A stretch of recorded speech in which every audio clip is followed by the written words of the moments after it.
one of the most interesting things about Christmas in the old days? When the whole family would get together and go to a tree market or go to the nearby forest and cut down their Christmas tree. It does make you wonder, considering how a lot of people react to things like squirrels and rats and mice, just how they'd react if they found out their tree had a extra guest. Donald's got an extra guest in his tree this Christmas. Luckily he's got Pluto to keep his eye out. This story is a Donald and Pluto story, and it's called Donald's Christmas Tree. It was the day before Christmas. Donald had baked cookies. He had wrapped gifts, and now all he needed was a Christmas tree. Donald put on his coat and cap. He grabbed his axe. "Oh, come on, Pluto," he said. "We're going to find our tree." Pluto and Donald went deep into the woods, and yes, I am aware that's a really rubbish Donald accent. Donald looked left, he looked right. Then he saw it, the perfect tree. Donald picked up his axe and went to work. "Timber!" Donald cried as the tree toppled over and landed in the snow. Inside the tree, two chipmunks named Chip and Dale, yeah, those two cheeky lot, held on for dear life.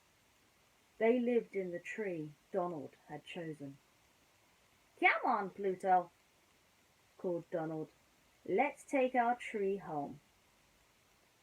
Home through the woods went Donald Duck, dragging the tree behind him. At home, he set up the tree. He hung ornaments on the branches and strung tinsel all over the tree. "There," Donald said when the job was done. "Doesn't that look fine? Now I just need the gifts. You stay here, Pluto. I'll be right back." As soon as Donald was out of sight, Chip and Dale left their hiding place. They danced on the branches until the needles quivered. They made faces at themselves in the shiny coloured balls, tugged on the tinsel and twisted the lights, and laughed until their little sides shook. "Arrgh!" growled Pluto disapprovingly. But Chip and Dale didn't care. Chip just picked off a shiny ball and flew it at Pluto. Pluto jumped and barely caught it in his teeth. At that moment, Donald came back into the room. "Pluto!" he cried. "Bad dog!" He thought Pluto had been snatching balls from the trees. "Now be good," said Donald, "while I bring in the rest of the presents." No sooner was Donald out of sight than Chip and Dale appeared again. Plonk! Chip's head went through a coloured ball. Dale laughed and laughed at the funny sight, but Pluto did not think it was funny at all. They were going to spoil Donald's tree. Pluto growled, but the naughty chipmunks did not stop. He knew he had to do something. Pluto got set to jump. "Pluto!"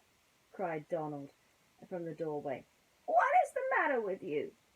If you can't behave, you'll have to go out to your doghouse for the rest of Christmas Eve." Just then, up in the treetop, Chip grew tired of wearing his round golden mask. I can't imagine it'd be very comfortable in those plastic baubles. He pulled off the ball and let it drop. Crash! "What was that?" cried Donald, looking at the tree. Dale began to play with the coloured lights, twisting them so they turned off and on. Donald peered among the branches until he spied Chip and Dale. "Well, well," he chuckled, lifting them down. So you're the mischief makers. And to think I blamed poor Pluto. I'm sorry, Pluto. Pluto marched to the front door and held it open. He felt Chip and Dale should go out into the snow. Oh, Pluto, cried Donald. It's Christmas Eve.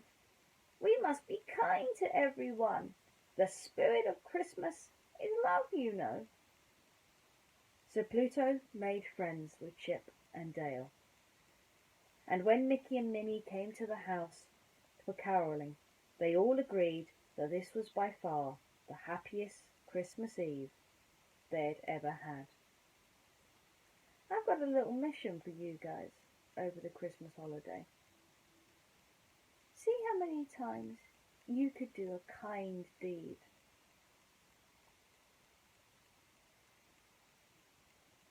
Offer to help your mum with the washing up, or even hang the laundry. I know one thing. One little act of kindness always goes a long way. And talking of a little act of kindness, I better do kindness to myself and get some sleep. It's not the holidays for me yet. And it's time for you to go to sleep too. Take care. Bye.